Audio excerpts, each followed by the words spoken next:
આજે આપણે બનાવીશું સાબુદાણાના ફરારી વડા, જે તમે ઉપવાસમાં પણ ખાઈ શકો અને નાસ્તામાં પણ।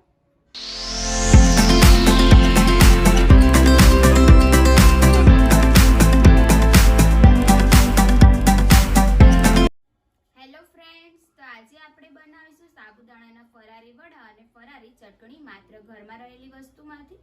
એક વાટકી સાબુદાણા પલાળીને લીધેલા છે અને આ આપણે બટેકા લીધેલા છે 3 મીડિયમ સાઈઝના બાફેલા। તો સૌથી પહેલા આપણે આની છાલ ઉતારી લઈશું।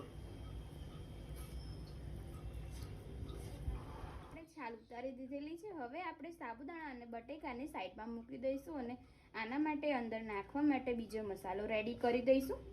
અહીંયા આપણે 1 વાટકી સિંગદાણા લેવાના છે, એને આપણે મિક્સરમાં ક્રશ કરી લઈશું। સાથે આપણે અહીંયા 1 ચમચી જેટલું જીરું લેવાનું છે, એને પણ આપણે આમાં ક્રશ કરી લેવાનું છે।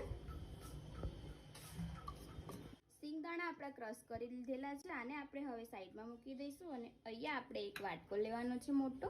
તો એની અંદર આપણે સૌથી પહેલાં જે સાબુદાણા છે તે એડ કરીશું।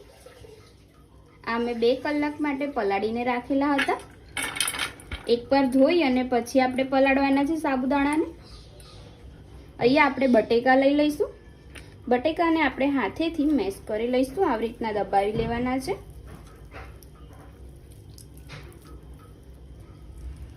અહીંયા આપણે બટેકાને છૂંદો કરી લીધેલો છે। હવે આપણે આની અંદર અહીંયા 1 ચમચી વરિયાળી લેવાની છે અને આ આપણે ઝીણા સમારેલા લીલા મરચાં છે। તમને આદુ પસંદ હોય તો તમે આદુ નાખી શકો છો। અહીંયા હું આદુ એડ નથી કરતી।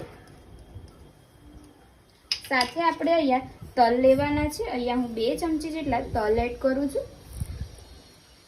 તલનો ટેસ્ટ સારો લાગે છે, થોડા વધારે હોય તો બી સારા લાગશે। અહીંયા આપણે સિંગદાણા લેવાના છે, ક્રશ કરેલા 1 વાટકી। સાથે આપણે સ્વાદ અનુસાર મીઠું એડ કરી દઈશું। આ હું ફરારી મીઠું એડ કરું છું। થોડો આપણે લીંબુનો રસ એડ કરવાનો છે।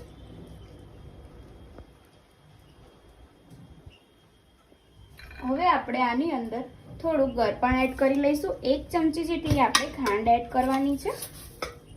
ખાંડ નાખવાથી એકદમ સરસ ટેસ્ટ આવશે।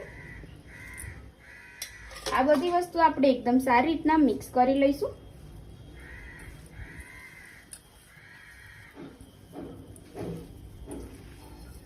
મિક્સ કર્યા પછી આપણે અડધી વાટકી ઝીણી સમારેલી કોથમીર એડ કરી લઈશું।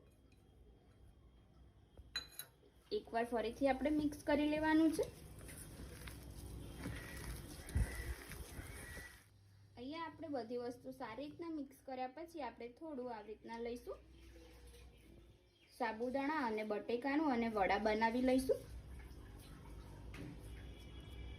આવી રીતના આપણે આકાર આપી દઈશું। તમે ટિક્કીનો પણ આકાર આપી શકો છો। આને આપણે સાઈડમાં મૂકી દેવાનું છે।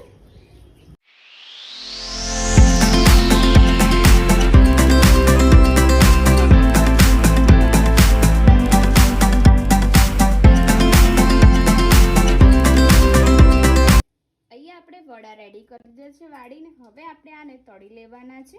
એના માટે આપણે અહીંયા તેલ ગરમ થવા મૂકેલું છે, તેલ આવી ગયેલું છે। આપણે આ જે વડા છે તે અંદર એડ કરી દઈશું। જ્યારે આપણે એડ કરીએ ત્યારે થોડો ફાસ્ટ ગેસ રાખીશું, પછી આપણે મીડિયમ કરી દેવાનો છે।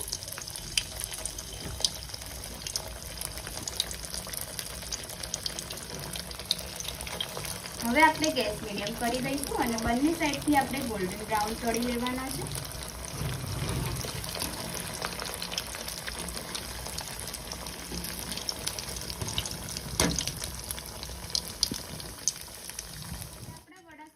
બંને સાઈડથી ગોલ્ડન બ્રાઉન થઈ ગયા છે। હવે આપણે આને એક પ્લેટમાં કાઢી લેવાના છે।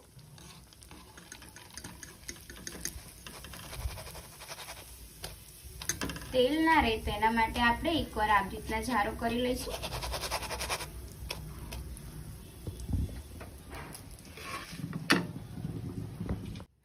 આવી રીતના આપણે બધા વડા તળી લેવાના છે।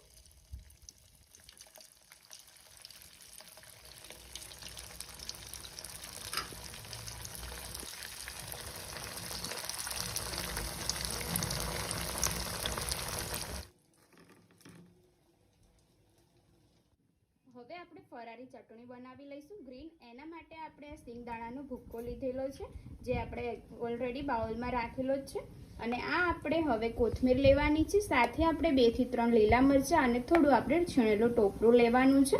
આ બધી વસ્તુ આપણે બાઉલમાં એડ કરી લેવાની છે. થોડો આપણે આની અંદર લીંબુનો રસ એડ કરી લઈશું અને હવે આપણે આને ક્રશ કરી લેવાનું છે મિક્સરમાં. આની અંદર આપણે થોડું પાણી એડ કરવાનું છે. ફ્રેન્ડ્સ, તમે જોઈ શકો છો આપણા સાબુદાણાના વડા અને ફરારી ચટણી રેડી થઈ ગઈ છે એકદમ ઓછા સમયમાં અને ઘરમાં રહેલી વસ્તુમાંથી જ. જો તમને મારી રેસીપી પસંદ આવી હોય તો વિડીયોને લાઇક કરજો, શેર કરજો, કમેન્ટ કરજો અને ચેનલને સબસ્ક્રાઈબ કરવાનું ના ભૂલતા. તો ચાલો મળીએ આપણે આવા જ નવા વિડીયો સાથે. જય માતાજી, જય શ્રી કૃષ્ણ.